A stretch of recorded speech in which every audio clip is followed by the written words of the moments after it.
அனைவருக்கும் வணக்கம். நான் தான் கோடம்பாக்கம் வெற்றிவேல்.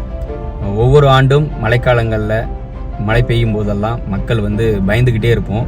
அதேமாதிரி இந்த ஆண்டும் கூட மழை பெய்த போது வீட்டுக்குள்ளே மழைநீர் வந்தது. பல நாட்கள் ஆகியும் மழைநீர் வடியலை. பல மழைநீர் வடிகால் தரமான முறையில் செய்திருந்தாலும் மழைநீர் வடியாமல் இருந்ததுக்கான காரணம் என்ன? இதே தொடர்ந்து நீடிக்குமா? இதுக்கு ஒரு தீர்வே கிடையாதா என்று மக்களுடைய எண்ணங்களுடைய பிரதிநிதியாக எல்லோரும் ஒன்றாக இணைந்து வருகின்ற ஞாயிற்றுக்கிழமை பிப்ரவரி 4 வள்ளுவர் கோட்டமில் நடைபெற இருக்கும் கேளு சென்னை கேளு நிகழ்வுல அனைவரும் கலந்து கொண்டு இதுக்கான தீர்வை எப்படி தெரிஞ்சுக்கிறதுங்கிறத பற்றி நம்ம எல்லோரும் ஒற்றுமையாக இருந்து தெரிஞ்சுப்போம்.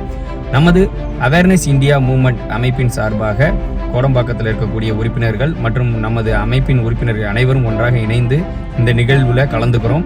நீங்களும் கட்டாயமாக சென்னையில் வாழ்ந்து இதனால் பாதிக்கப்பட்டிருக்கீங்க, இதுக்கு ஒரு தீர்வு காணணும் அப்படின்னு நினைக்கக்கூடிய ஒவ்வொரு இளைஞர்களும் பகுதி மக்களும் பிரதிநிதிகளும் கட்டாயம் கலந்து கொள்ள வேண்டும். கேளு சென்னை கேளு நிகழ்வில் ஒன்றிணைவோம். கண்டிப்பாக சந்திப்போம்.